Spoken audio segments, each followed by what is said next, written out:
നമസ്കാരം. നമ്മുടെ അവസാനത്തെ BNSSലെ അവസാനത്തെ പാർട്ടിലേക്കുള്ള ഏരിയകളാണ്. 173 വരെ നമ്മൾ പറഞ്ഞു. 173 FIR ആണ്. അതിൽ 0 FIR കുറിച്ച് ഞാൻ പറഞ്ഞായിരുന്നു. 174 എന്താണ്? Non cognisable case. Non cognisable case എന്ന് പറഞ്ഞ് എന്താണ് എപ്പോഴും നമ്മൾ പറയാറുള്ളത്? അതായത് അതിഭീകരമായ ജാമ്യം അനുവദിക്കേണ്ടതില്ലാത്തുള്ള, അതായത് വാറന്റ് ആണ് ഏറ്റവും വലിയ കാര്യം. വാറന്റ് ഉണ്ടെങ്കിലേ അറസ്റ്റ് ചെയ്യാൻ പറ്റൂ എന്ന ഒരു കേസാണ് 174 വരുന്നത്. അപ്പൊ ഇങ്ങനെ വാറന്റോട് കൂടിയുള്ള അറസ്റ്റ് വരിക്കുന്ന കേസുകളിൽ അതിന്റെ വിവരങ്ങളും അതിന്റെ നടപടി, അതായത് സെർച്ച്, ഇൻവെസ്റ്റിഗേഷൻ, അന്വേഷണം, നോൺ കൊഗ്നിസിബിൾ ആയിട്ടുള്ള കേസുകളിൽ അതിന്റെ വിവരങ്ങൾ രേഖപ്പെടുത്തുന്നതും അതിന്റെ അന്വേഷണ ക്രമത്തെയും കുറിച്ചാണ് 174 BNSS പറയുന്നത്. ഇനി ഇങ്ങനെയുള്ള നോൺ കോഗ്നിസിബിൾ കേസുകൾ അന്വേഷിക്കാനുള്ള പോലീസ് ഉദ്യോഗസ്ഥന്റെ അധികാരത്തെ കുറിച്ച് 175 പറയുന്നു. ഈ അധികാരം വെച്ച് അദ്ദേഹം നടത്തുന്ന അന്വേഷണ നടപടിക്രമങ്ങളെ കുറിച്ച് 176 വിസ്തരിച്ച് പറയുന്നു. 177 ഈ നടപടിക്രമത്തിന്റെ ഭാഗമായിട്ട് അദ്ദേഹം ചെയ്യുന്ന റിപ്പോർട്ട് സമർപ്പണത്തെ കുറിച്ച് 177 പറയുന്നു. കോടതിക്ക് അവസാനം റിപ്പോർട്ടൊക്കെ കൊടുക്കൂലേ, അതൊക്കെയാണ് 177 പറയുന്നത്. 178 അന്വേഷണത്തിന്റെ ഭാഗമായി, ഇൻവെസ്റ്റിഗേഷന്റെ ഭാഗമായിട്ട് നടത്തുന്ന വിചാരണയെ കുറിച്ച് 178 പറയുന്നു. 179 എന്ത് പറയുന്നു വെച്ചാൽ പോലീസ് ഉദ്യോഗസ്ഥന്റെ അധികാരത്തെ കുറിച്ചാണ്. അതായത് ഒരു കേസുമായി ബന്ധപ്പെട്ട് സാക്ഷികളെ ഹാജരാവാൻ പറയാനുള്ള പോലീസ് ഉദ്യോഗസ്ഥന്റെ അധികാരത്തെ കുറിച്ച് 179 പറയുന്നു. അപ്പൊ ഒന്നും കൂടാതെ 174 എന്താണ്? നോൺ കോഗ്നിസബിൾ കേസ് ആണെങ്കിൽ അതിന്റെ ഇൻഫർമേഷനെ കുറിച്ചും അതിന്റെ ഇൻവെസ്റ്റിഗേഷനെ കുറിച്ചും പ്രതിപാദിക്കുന്നു.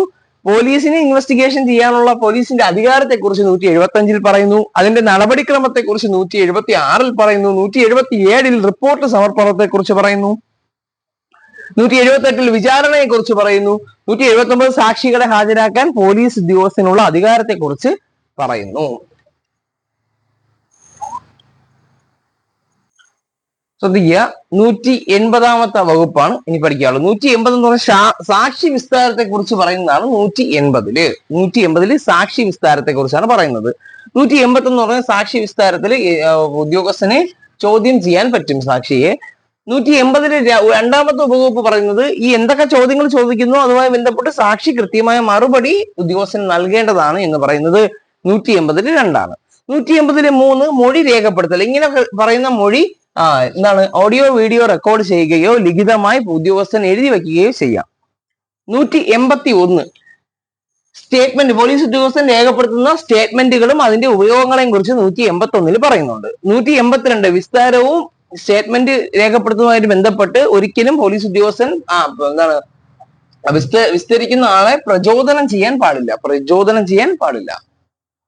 183 കുറ്റസമ്മതം രേഖപ്പെടുത്തുന്നതിനെ കുറിച്ചാണ് 183 പറയുന്നത്. സെക്ഷൻ 183 BNSS പറയുന്നത് കുറ്റസമ്മതം രേഖപ്പെടുത്തുന്നതിനെ കുറിച്ചാണ്. 184 വളരെ പ്രധാനപ്പെട്ട ഒരു വകുപ്പാണ്. 184 റേപ്പ് വിക്ടിം, റേപ്പിന് ഇരയായ, ബലാത്സംഗം ചെയ്യപ്പെട്ട ഇരയെ മെഡിക്കൽ എക്സാമിനേഷൻ ചെയ്യുന്നതിനായിട്ട് ബന്ധപ്പെട്ട, വൈദ്യപരിശോധന ചെയ്യുന്നതിനായിട്ട് ബന്ധപ്പെട്ട ആ സെക്ഷനാണ് 184. പോലീസ് ഉദ്യോഗസ്ഥൻ നടത്തുന്ന തിരച്ചിലിനെ, സെർച്ചിനെ 185 വകുപ്പിൽ പറയുന്നു. പോലീസ് ഉദ്യോഗസ്ഥന്റെ തിരച്ചിലിനെ കുറിച്ച് 185 വകുപ്പിൽ പറയുന്നു.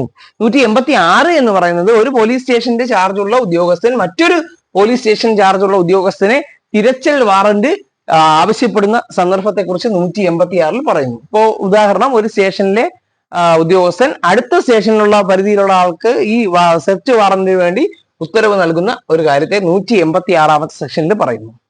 187 കേസന്വേഷണം 24 മണിക്കൂറിലപ്പുറം വേണ്ടി വരുന്ന സാഹചര്യങ്ങളിൽ പ്രതിയെ എന്ത് ചെയ്യുന്നു? 24 മണിക്കൂറിലപ്പുറം തടങ്കലിൽ വെക്കാൻ പറ്റത്തില്ല.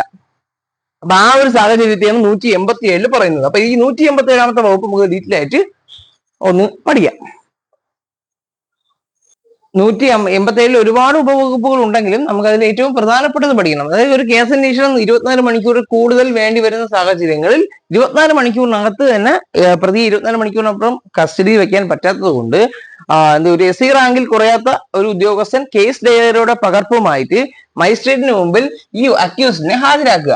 അതിനുശേഷം മജിസ്ട്രേറ്റ് നിർദ്ദേശിക്കും ഇനി കേസന്വേഷണവുമായിട്ട് ബന്ധപ്പെട്ട് അതിന്റെ നിരവധി തെളിവുകൾ, എവിഡൻസ് ലഭിച്ചിട്ടുള്ളത് കൊണ്ട് പ്രതിയെ കുറ്റാരോപിതനെ കണക്കാക്കുകയും ചെയ്യുന്നത് കൊണ്ട് 60 ദിവസത്തേക്ക് എന്ത് ചെയ്യുന്ന റിമാൻഡ് ചെയ്യാൻ സാധ്യതയുള്ള ഒരു വ്യക്തിയാണെങ്കിൽ അതിൽ ആദ്യത്തെ 40 ദിവസത്തിലും 90 ദിവസം വരുന്ന വെച്ചാൽ വധശിക്ഷയോ ജീവപര്യന്തം തടവോ ലഭിക്കാതാവുന്ന കുറ്റകൃത്യം ചെയ്ത ഒരു വ്യക്തിയാണെങ്കിൽ 90 ദിവസം വരെ ജാമ്യം അനുവദിക്കാതെ റിമാൻഡിൽ തുടരാൻ പറ്റും. അപ്പൊ അതിന് ആദ്യത്തെ 60 ദിവസത്തേക്കും 15 ദിവസം വരെ പോലീസ് കസ്റ്റഡിയിൽ, ഈ ആദ്യത്തെ 40ഉം ആദ്യത്തെ 60 ദിവസങ്ങളിൽ 15 ദിവസം വരെ പോലീസ് കസ്റ്റഡിയിൽ തുടരാൻ വേണ്ടിയിട്ട് മജിസ്ട്രേറ്റിന് കേസന്വേഷണത്തിന്റെ ഭാഗമായിട്ട് 187 2 ഉപവകുപ്പ് പ്രകാരം വിധിക്കാവുന്നതാണ്. ഇനി 15 ദിവസത്തിൽ കൂടുതൽ ആവശ്യമുണ്ടെങ്കിൽ അത് 187 മൂന്നാമത്തെ ഉപവകുപ്പ് പ്രകാരം ഒരു മജിസ്ട്രേറ്റിന് വിധിക്കാൻ പറ്റും. മജിസ്ട്രേറ്റിന് പ്രതിയെ എന്താണ് തടങ്കലിലേക്ക് വിടാൻ പറ്റാത്ത സാഹചര്യങ്ങൾ വരും. ഒന്ന്, മജിസ്ട്രേറ്റ് സെക്കൻഡ് ക്ലാസ് മജിസ്ട്രേറ്റ് ആണെങ്കിൽ പറ്റൂല, പ്രതിയെ ഹാജരാക്കിയില്ലെങ്കിലും പറ്റൂല. ഇനി പ്രതി മൈനർ ആണെങ്കിൽ പറ്റൂല, എന്താണ് അവരുടേതായ ഹോമില് പുനരധിവാസ ഹോമില് നിർത്താനേ പറ്റുള്ളൂ. ഇത്രയാണ് 187 കീഴിൽ വരുന്നത്. ഇനി 188 പഠിക്കാം. സെക്ഷൻസ് ഒരുപാട് സെക്ഷൻസ് ഉണ്ട്, തെറ്റിപ്പോരുത്. 188 കീഴുദ്യോഗസ്ഥന്റെ റിപ്പോർട്ട്. നിങ്ങൾക്ക് അറിയാമോ, ഏറ്റവും പോലീസിലെ ഏറ്റവും കീഴുദ്യോഗസ്ഥൻ നിങ്ങൾ എഴുതാൻ പോകുന്ന പരീക്ഷ 100 എന്താണ് CPO +2 ലെവലാണ് അല്ലേ? ഒരു ഡിപ്പാർട്ട്മെന്റിലെ ഏറ്റവും കുറഞ്ഞ തസ്തിക +2 ലെവൽ ആവത്തില്ല, പക്ഷെ പോലീസ് എങ്ങനെയാണ് കേട്ടാ. +2 ലെവൽ എന്ന് പറഞ്ഞാൽ ഏറ്റവും ഒരു ഡിപ്ലോമ ലെവൽ ജോബാണ്. സാധാരണ ഒരു 30,000-ന് മുകളിൽ അടിസ്ഥാന ശമ്പളം കിട്ടുന്ന ജോലിയാണ്. പക്ഷെ അതാണ് ഏറ്റവും താഴ്ന്ന പോസ്റ്റ് ഈ ഒരു അന്വേഷണ ഏജൻസിയിൽ. ഓക്കെ, അപ്പൊ കീഴുദ്യോഗസ്ഥന്റെ റിപ്പോർട്ട്. എന്തുകൊണ്ടാണ് കീഴുദ്യോഗസ്ഥന്റെ റിപ്പോർട്ട് എന്ന് പറഞ്ഞു കഴിഞ്ഞാൽ, നമ്മളൊരു പോലീസ് സ്റ്റേഷനിൽ മിനിമം SI അന്വേഷിക്കുന്ന കേസുണ്ട്. ചില കേസുകളിൽ SHO, അതായത് ഇൻസ്പെക്ടർ റാങ്കിലുള്ള ആൾ അന്വേഷിക്കണം. അപ്പൊ അതിന് താഴെ ചുമതലപ്പെടുത്തിയിരിക്കുന്ന കുറെ പോലീസുകാരും അത് ഹെഡ് കോൺസ്റ്റബിൾമാരോ വരും. അപ്പൊ അവരാണ് സത്യം പറഞ്ഞ അന്വേഷണം നടത്തുന്നത്. എല്ലാ കേസും ഇപ്പം ഇൻസ്പെക്ടറിനോ ഓഫീസറിനോ അന്വേഷിക്കാൻ പറ്റത്തില്ല. അപ്പൊ അവരുടെ റിപ്പോർട്ടിന് മേലാണ് എന്താണ് ഓഫീസർ ഈ കാര്യങ്ങൾ പരിശോധിച്ച് കാര്യങ്ങൾ ചെയ്യുന്നത്. അപ്പൊ 188 കീഴുദ്യോഗസ്ഥന്റെ റിപ്പോർട്ടിനെ കുറിച്ച് ഒരു ഓഫീസർ റാങ്കിലുള്ള ആള് അവബോധം ഉള്ള ആളായിരിക്കണം. ആ കീഴുദ്യോഗസ്ഥൻ ആ റിപ്പോർട്ടിനെ കുറിച്ച് ഓഫീസറിനെ പറഞ്ഞ് മനസ്സിലാക്കിയിരിക്കണം. അതാണ് 188 പറയുന്നത്, കീഴുദ്യോഗസ്ഥന്റെ റിപ്പോർട്ട്. ഇനി 189 പറയുന്ന കാര്യം തെളിവുകൾ അപ്രാപ്യമാകുന്ന സാഹചര്യങ്ങളെ കുറിച്ചാണ്. മതിയായ തെളിവില്ലാത്ത ഒരു സാഹചര്യം വരുന്ന കാര്യങ്ങളെ കുറിച്ചാണ് 189 പറയുന്നത്. 189 വരുന്ന ഈ തെളിവുകളുടെ അപ്രാപ്യത വരികയാണെങ്കിൽ 190 പ്രകാരം കേസ് മജിസ്ട്രേറ്റിന് നൽകേണ്ടതുണ്ട്. മജിസ്ട്രേറ്റിന് കേസ് നൽകേണ്ടതുണ്ട്. തെളിവുകൾ അപ്രാപ്യമാണ് എന്ന് പറഞ്ഞുകൊണ്ട് കേസ് മജിസ്ട്രേറ്റിന് ഫോർവേഡ് ചെയ്യേണ്ടതുണ്ട്. അത് 190 പറയുന്നത്. 191 പരാതിക്കാരനോ സാക്ഷിയോ കോടതിയിൽ ഹിയറിങ്ങോ കോടതി നടപടികൾക്കോ ആയിട്ട് വരുമ്പോഴത്തേക്ക് ഒരു പോലീസ് ഉദ്യോഗസ്ഥനെ അനുഗമിക്കേണ്ടതില്ല, പോലീസ് ഉദ്യോഗസ്ഥനോടൊപ്പം വരേണ്ടതില്ല എന്ന് പറയുന്നത് 191. 192 diary of proceedings in investigation. ഇൻവെസ്റ്റിഗേഷനുമായിട്ട് ബന്ധപ്പെട്ട ഡയറി പ്രൊസീഡിങ്സ് കുറിച്ച് പറയുന്നത് 192. എന്താണ് കേസ് ഡയറി എന്ന് പറഞ്ഞു കഴിഞ്ഞാൽ, നിങ്ങളൊരു കേസ്, ഒരു പോലീസ് സ്റ്റേഷനിൽ ഒരു കേസ് എടുത്തു കഴിഞ്ഞാൽ, FIR ഇട്ട് കഴിഞ്ഞാൽ അതിന്റെ ഓരോ നടപടിക്രമങ്ങളും രേഖപ്പെടുത്തുന്നത് കേസ് ഡയറിയിലാണ്.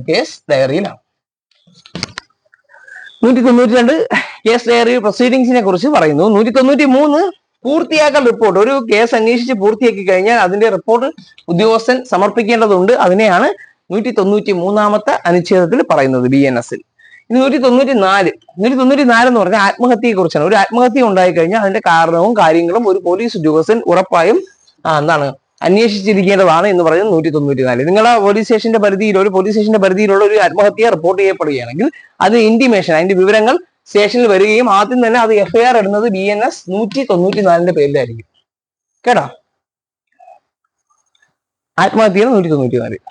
നിങ്ങളെ BNS-ലെ ഏറ്റവും അവസാനത്തെ സെക്ഷനാണ് 195, 96. 195 ഒരു പോലീസ് ഉദ്യോഗസ്ഥൻ ഒരാളെ സമൻസ് ചെയ്യാനുള്ള അധികാരം എന്ന് വെച്ചാൽ ഇപ്പൊ 194 രജിസ്റ്റർ ചെയ്തു ആത്മഹത്യ, അതുമായിട്ട് ബന്ധപ്പെട്ട് ആരൊക്കെയാണ് ആ ഒരു കാര്യം അറിഞ്ഞിട്ടുള്ളത് സ്റ്റേഷനിൽ അവരെ ഹാജരാക്കുകയും അവരുടെ ഡീറ്റെയിൽസും അവരെങ്ങനെയാണ് അറിഞ്ഞത് എന്നുള്ള കാര്യങ്ങൾ ചോദ്യോത്തരം വഴി എഴുതി തയ്യാറാക്കുന്നതിന് സമൻസ് ചെയ്യുന്ന അധികാരം എന്ന് പറയുന്നു.